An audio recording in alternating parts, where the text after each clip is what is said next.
আসসালামু আলাইকুম এভরিওয়ান, কেমন আছেন আপনারা? সবাই নিশ্চয়ই ভালো আছেন। আলহামদুলিল্লাহ, আপনাদের দোয়া এবং আল্লাহর অশেষ রহমতে আমিও খুব ভালো আছি। আর বরাবরের মতো একটি ভিডিও নিয়ে হাজির হলাম। দূর দূরান্ত থেকে আমার প্রিয় আপুরা, ভাইয়েরা, আঙ্কেল, আন্টি যারা আমার ভিডিওটি দেখছেন তাদেরকে জানাই আবারও অসংখ্য ধন্যবাদ। আর আজকে একটা নতুন ভিডিও নিয়ে হাজির হয়েছি।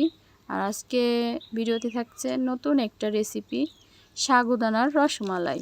আর সেটা কিভাবে আমি বানালাম সেটাই আপনাদের সাথে শেয়ার করব। প্রথমে আমি বাড়তি করে কিছু পরিমাণ সাগুদানা নিয়েছি, আর সেটা আমি কিছুটা পানি দিয়ে আলগা করে ভিজিয়ে নিয়েছি, একটু লবণ দিয়েছি পরিমাণ মতো। আর সেটা দিয়ে সুন্দরভাবে ভিজিয়ে নেওয়ার পর এখন আমি হাত দিয়ে নেড়ে চেড়ে মাখিয়ে নিচ্ছি, যাতে মিষ্টিটা তৈরি করতে, গোল গোল লাড্ডুটা তৈরি করতে খুব ভালো হয়। এজন্য আমি এই যে হাত দিয়ে মাখিয়ে নেওয়ার পর তারপরে লাড্ডুগুলো খুব সুন্দরভাবে গোলাকারভাবে তৈরি করে নিচ্ছিলাম এক একটা করে। আর আপনাদের সাথে একটা বিশেষ কথা হচ্ছে, যারা ভিডিওটি দেখবেন প্লিজ সবাই স্কিপ করে দেখবেন না, পুরো ভিডিওর সাথে থাকবেন।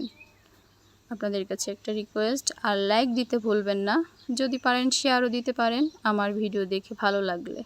আর যারা যারা নতুন দেখবেন প্লিজ চ্যানেলটা সাবস্ক্রাইব করে নেবেন। আর এভাবে আমি সব লাড্ডুগুলো তৈরি করে নিচ্ছি। আর কিছু লাড্ডুতে আমি একটু হালকা ফুড কালার দিয়ে অরেঞ্জ ফুড কালারটা ব্যবহার করেছি, আর সেটা দিয়ে এভাবে লাড্ডুটা তৈরি করে নিচ্ছি, যাতে সাদা এবং অরেঞ্জ দুইটা কম্বিনেশনে খুব দেখতে একটা আকর্ষণীয় লাগে, সেজন্য আমি একটু ইউজ করলাম। আপনারা ইউজ করলে করতে পারেন, না করলেও করতে পারেন, সমস্যা নেই। দেখার সৌন্দর্যের জন্য আমি একটু ব্যবহার করলাম আর কি, তাই এটাই।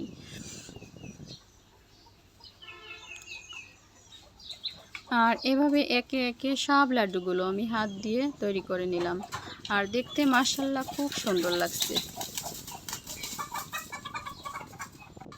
এভাবে সবকটা লাড্ডু হয়ে গেল তৈরি করা। তারপরে নিয়ে আসলাম রান্না করতে। প্রথমে আমি দুধ জাল করে নিচ্ছিলাম। দুধ জাল খুব 1 লিটার দুধ নিয়েছি, আর সেটা জ্বালাতে জ্বালাতে গাঢ় করে ফেলেছি, কারণ রসমালাই তৈরি করব, দুধটা একটু ঘন গাঢ় না হলে টেস্ট হবে না।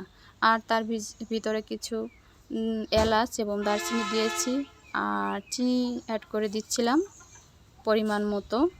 যে যতটুকু মিষ্টি খায় সেই পরিমাণ মতো অ্যাড করতে হবে, আমিও তাই করে নিলাম।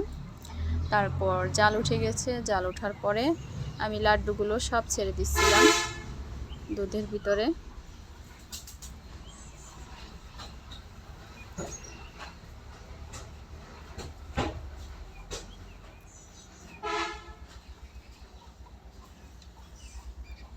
আর দুধের ভিতরে ছেড়ে দেওয়ার পর লাড্ডুগুলো আস্তে আস্তে ফুলে টগর হয়ে গেছে, মিষ্টি হয়ে গেছে, খুব বড় বড় হয়ে গেছে, দেখতে সুন্দর লাগতেছে লাড্ডুগুলো। এখন আমি একটা বাটিতে করে দেখে নিচ্ছি যে লাড্ডুটা কেমন হয়েছে। সফট, মাশাআল্লাহ অনেক সফট হয়েছে লাড্ডুটা। কেটে খেয়ে দেখলাম। আর এই যে পরিপূর্ণভাবে তৈরি হয়ে গেছে আমার রসমালাই, অর্থাৎ সাগুদানার রসমালাই। রেসিপিটার নাম আমি রাখলাম আজকে থেকে। আর আমার ভিডিওটি আপনাদের ভালো লাগলে প্লিজ আবারও বলছি, লাইক, শেয়ার, কমেন্ট এবং দয়া করে যারা নতুন ভিডিও দেখবেন চ্যানেলটা সাবস্ক্রাইব করে দিবেন।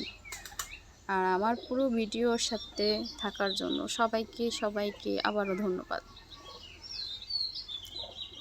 আর দেখতে মাশাআল্লাহ অনেক লবণীয় হয়েছে, খেতেও যেরকম টেস্টি, দেখতেও মাশাআল্লাহ অনেক লবণীয়। আর এটা ফ্রিজ করে খেলে অনেক টেস্টি হয়। তাহলে ভালো থাকবেন।